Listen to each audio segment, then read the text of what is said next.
DreamBakes Delights-ന്റെ പുതിയൊരു എപ്പിസോഡിലേക്ക് നിങ്ങൾക്ക് എല്ലാവർക്കും സ്വാഗതം.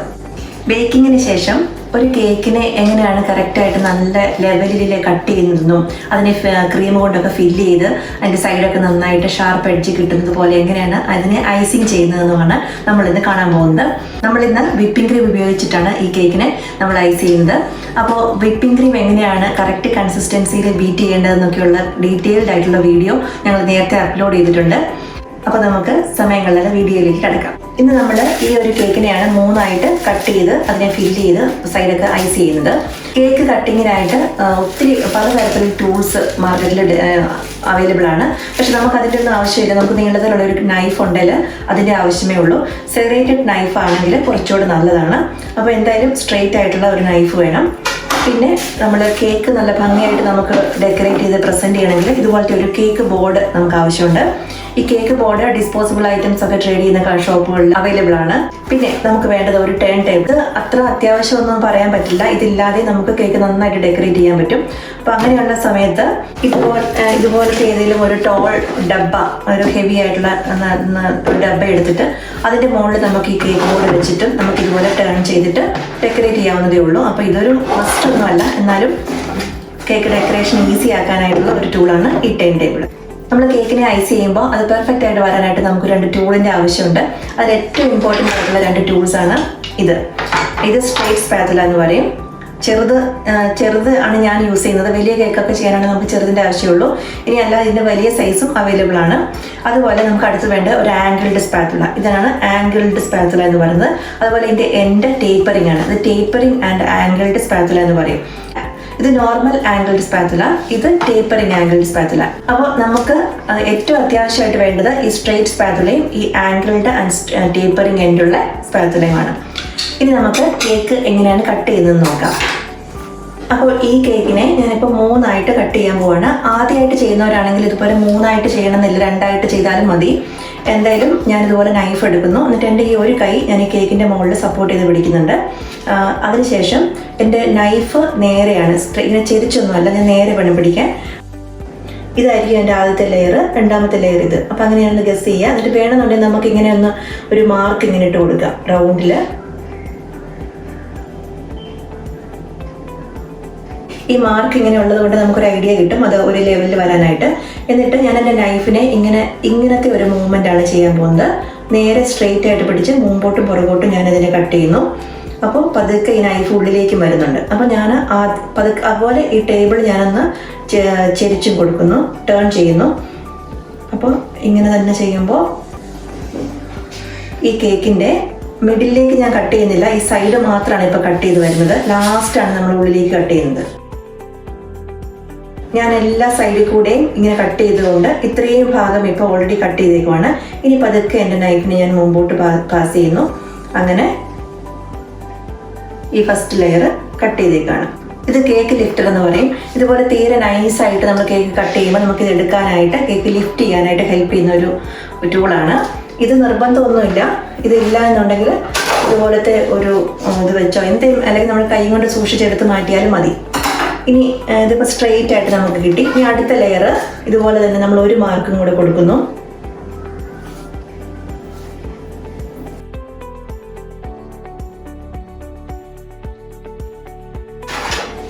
ഒരു കേക്കിൻ്റെ ഏറ്റവും ക്ലീൻ ആയിട്ടുള്ള ഭാഗം പാനിനോട് ചേർന്നിരിക്കുന്നത് ബോട്ടം ഭാഗമാണ്.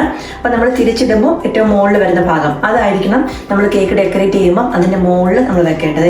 ആദ്യമായിട്ട് കുറച്ച് ക്രീം എടുത്ത് നമ്മൾ ഈ ബോർഡിൽ ഒന്ന് തേക്കുക കേക്കിനെ ഹോൾഡ് ചെയ്യാനായിട്ട്. അതിനുശേഷം 2ാമത്തെയോ 3ാമത്തെയോ ലെയർ നമ്മൾ ആദ്യം ഈ കേക്ക് ബോർഡിൽ വെക്കുക. കേക്കിനെ നന്നായിട്ട് മോയിസ്റ്റ് ആക്കാനും ക്രീമുമായിട്ടൊക്കെ നന്നായിട്ട് ചേർന്ന് വരാനായിട്ട് നമുക്ക് ഇവിടെ കുറച്ച് ഷുഗർ സൊല്യൂഷൻ ഡാബ് ചെയ്ത് കൊടുക്കാം, അല്ലെങ്കിൽ സ്പ്രേ ചെയ്ത് കൊടുക്കാം. അപ്പോൾ ഷുഗർ സൊല്യൂഷൻ സാധാരണ എടുക്കുന്നത് ഒരു 100 ഗ്രാം വെള്ളമാണെങ്കിൽ 50 ഗ്രാം ഷുഗർ ഇട്ടിട്ട് നന്നായിട്ട് ബോയിൽ ചെയ്ത് ഷുഗർ സൊല്യൂഷൻ ഉണ്ടാക്കാം. ഇനി ഇതേ സമയത്ത് തന്നെ നമുക്ക് കേക്കിനെ ഫ്ലേവർ ചെയ്യാനായിട്ട് കോഫി ഫ്ലേവർ, അല്ലെങ്കിൽ ലെമൺ ഫ്ലേവർ, അല്ലെങ്കിൽ ഏതെങ്കിലും വേറെ ഫ്രൂട്ട് ഫ്ലേവറൊക്കെ ഈ ഷുഗർ സൊല്യൂഷനിൽ ആഡ് ചെയ്തിട്ടാണ് നമ്മൾ ഡാബ് ചെയ്യുന്നത്. ഒന്നെങ്കിൽ ഈ ഷുഗർ സൊല്യൂഷൻ നമ്മൾ ഇതുപോലത്തെ ഒരു പേസ്ട്രി ബ്രഷ് കൊണ്ട് ഇങ്ങനെ ഡാബ് ചെയ്ത് കൊടുക്കും നന്നായിട്ട്, അല്ല എന്നുണ്ടെങ്കിൽ സ്പ്രേ ചെയ്താലും മതി. ഇതുപോലെ സ്പ്രേ ചെയ്ത് കൊടുക്കുക. പുറമേ ചെയ്യുന്ന ഐസിങ്ങും ഉള്ളിലത്തെ ഫില്ലിങ്ങും തമ്മിൽ ഡിഫറൻ്റ് ആണെന്നുണ്ടെങ്കിൽ അങ്ങനെയുള്ള സമയത്ത് നമ്മൾ ആ പുറത്ത് ചെയ്യുന്ന ക്രീം ഇതുപോലെ പൈപ്പിംഗ് ബാഗിൽ എടുക്കുക. എന്നിട്ട് ഇതിനൊരു ഔട്ട്ലൈൻ ഇട്ട് കൊടുക്കുക. എന്നിട്ട് ഇതിൻ്റെ ഉള്ളിൽ വേണം നമ്മൾ നമ്മുടെ ജാം ഫില്ലിങ് അല്ലെങ്കിൽ കസ്റ്റാർഡ് ഫില്ലിങ്ങും ഒക്കെ ചെയ്യാനായിട്ട്. ഇത് എന്തിനാണ് ഇങ്ങനെ കൊടുക്കുന്നത് വെച്ചാൽ, അല്ലെങ്കിൽ ഈ ജാം ഫില്ലിങ്ങും കസ്റ്റാർഡ് ഫില്ലിങ്ങും ഒക്കെ സൈഡിൽ കൂടെ യൂസ് ഔട്ട് ചെയ്ത് നമ്മുടെ ആ കേക്കിന് ഡാമേജ് ആവും. ഇവിടെ ഇപ്പോൾ ഞാൻ യൂസ് ചെയ്യുന്നത് പുറത്തും അകത്തും എല്ലാം ഒരേ ക്രീമാണ്. അപ്പോൾ അതുകൊണ്ട് ഇങ്ങനെ ചെയ്യേണ്ട ആവശ്യമില്ല.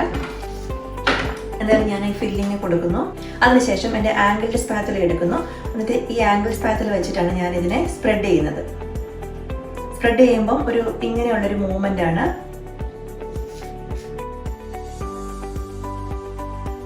ഇത് ചെയ്യുന്നതിൻ്റെ ഇടയ്ക്ക് എൻ്റെ സ്പാത്തുലയിൽ ഇതുപോലെ ക്രീം ആയിട്ടുണ്ടെങ്കിൽ ഞാൻ പിന്നെ അതുകൊണ്ട് ഇങ്ങനെ ചെയ്യാതെ ഇവിടെ ക്ലീൻ ആക്കണം. അതിനുശേഷമേ ചെയ്യാവുള്ളൂ. അങ്ങനെ ചെയ്യുമ്പോൾ നമുക്ക് ഈസി ആയിട്ട് ചെയ്യാൻ പറ്റും. ഇനി ഇതുപോലെ തന്നെ ഇങ്ങനെ പോവുക, പിന്നെ തിരിച്ചിങ്ങനെ വരിക. അതുപോലെ ഈ സ്പാത്തുലയുടെ മിഡിൽ ഭാഗമായിരിക്കണം കേക്കിൻ്റെ മിഡിലായിട്ട് വരേണ്ടത്. ഇനി അടുത്ത ലെയർ നമുക്ക് വെക്കാം.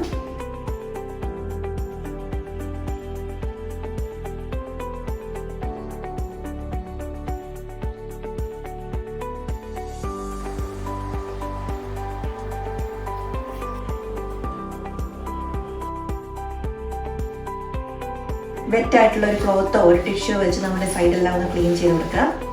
ഇനി നമ്മൾ ചെയ്യാൻ പോകുന്നത് ക്രം കോട്ടിംഗ് എന്ന് പറയും. അതായത് ഇതിൻ്റെ തുടക്കത്തിൽ നമ്മൾ ആദ്യം ഐസിങ് ചെയ്യുമ്പോൾ ഇതിൻ്റെ മുകളിൽ നിന്ന് കേക്ക് ക്രംസ് ഒക്കെ ഇളകി പുറത്ത് ക്രീമിലേക്കൊന്നും വരാതിരിക്കാനായിട്ട് ആദ്യം ഒന്ന് ക്രം കോട്ട് ചെയ്തെടുക്കുക.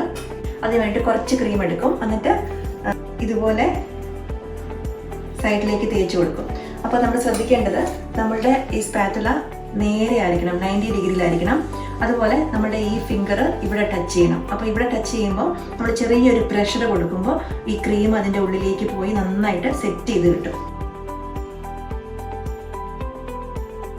കുറച്ച് ക്രീം എടുത്താൽ മതി. എന്നിട്ട് ഈ മൂവ്മെൻറ്റ് ഇങ്ങനെ വരിക, പിന്നെ ഇങ്ങനെ പോവുക.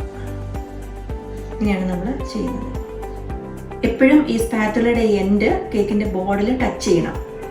അപ്പോഴേ നമുക്ക് ആ കറക്റ്റ് ലെവൽ ചെയ്തെടുക്കാൻ പറ്റുള്ളൂ.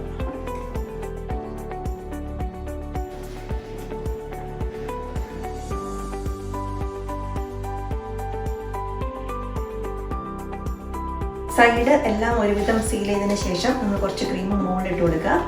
എന്നിട്ട് ഈ ആംഗിൾ സ്പാത്തുല എടുത്തിട്ടാണ് നമ്മൾ മോൾ ഭാഗം ക്ലീൻ ചെയ്യേണ്ടത്. സൈഡ് നല്ല ക്ലീൻ ചെയ്യാനായിട്ട് സ്ട്രെയിറ്റ് സ്പാത്തുല, ടോപ്പ് പോർഷൻ ക്ലിയർ ചെയ്യാനായിട്ട് ഈ ആംഗിൾ സ്പാത്തുല.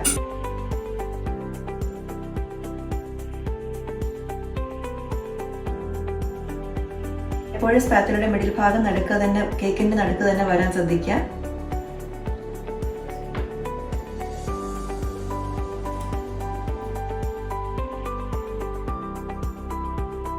ഇനി സൈഡ് ഒന്നുകൂടെ ക്ലിയർ ആക്കുക.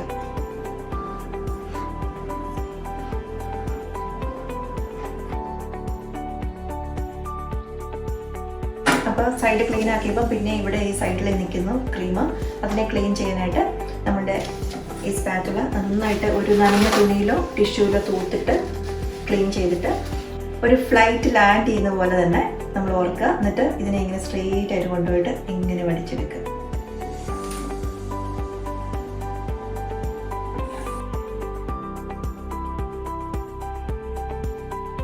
ഈ ക്രീം പറ്റിയ സ്പാത്തുല കൊണ്ട് അടുത്തത് ചെയ്യരുത്. അത് ക്ലീൻ ആക്കിയിട്ട് ശേഷം വേണം ചെയ്യാനായിട്ട്.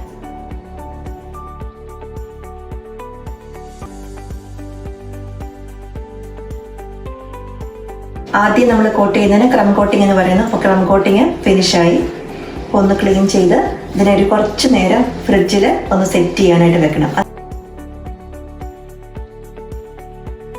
ഇനി നമുക്ക് ഇതിൻ്റെ സെക്കൻഡ് ലെയർ കൊടുക്കാം. ഈ വിപ്പിംഗ് ക്രീം മീഡിയം കൺസിസ്റ്റൻസിയാണ്. നേരത്തെ പറഞ്ഞ പോലെ തന്നെ നമ്മളുടെ ആംഗിൾഡ് സ്പാത്തുല വെച്ച് ലെവൽ ചെയ്യുക.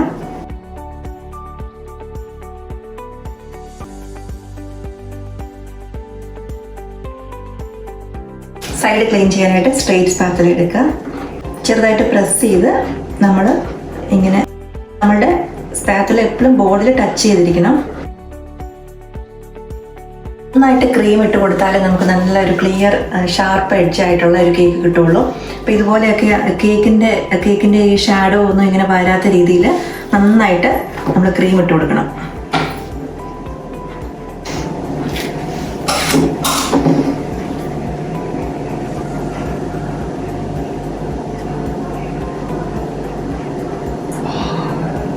സ്ട്രെയിറ്റ് ആയിട്ട് കൊണ്ടുപോവാം.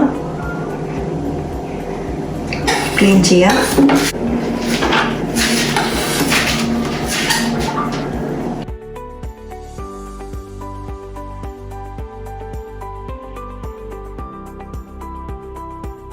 നമ്മൾ സൈഡ് ക്ലീൻ ആക്കുമ്പോൾ എഡ്ജ് ചെറുതായിട്ട് പൊങ്ങി വരും. അപ്പോൾ അടുത്ത സ്റ്റെപ്പിൽ എഡ്ജിനെ ലെവൽ ചെയ്യണം.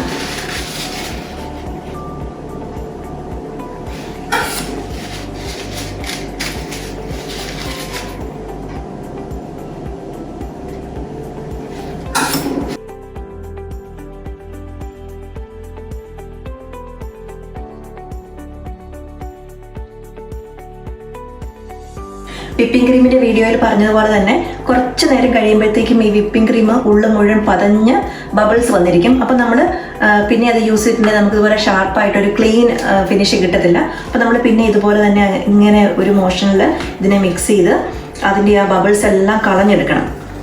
നമുക്ക് അത്യാവശ്യം വേണ്ട ടൂൾസ് നമ്മൾ മേടിച്ചിരിക്കുക. ഇതൊക്കെ വൺ ടൈം മേടിച്ചാൽ മതി. കുറച്ച് കാര്യങ്ങൾ കൂടി ശ്രദ്ധിച്ച് നന്നായിട്ട് ട്രൈ ചെയ്താൽ നമുക്ക് എല്ലാവർക്കും തന്നെ കേക്ക് സ്വന്തം വീട്ടിൽ തന്നെ റെഡിയാക്കി എടുക്കാൻ പറ്റുന്നേ ഉള്ളൂ. കേക്ക് ഡെക്കറേഷനെ കുറിച്ചുള്ള കൂടുതൽ വീഡിയോസ് ഞങ്ങൾ ഇനി അപ്ലോഡ് ചെയ്യുന്നതാണ്. അപ്പോൾ നിങ്ങൾക്കൊക്കെ ഈ വീഡിയോ ഇഷ്ടമായെങ്കിൽ തീർച്ചയായും ലൈക്ക് ചെയ്യുക, ഷെയർ ചെയ്യുക.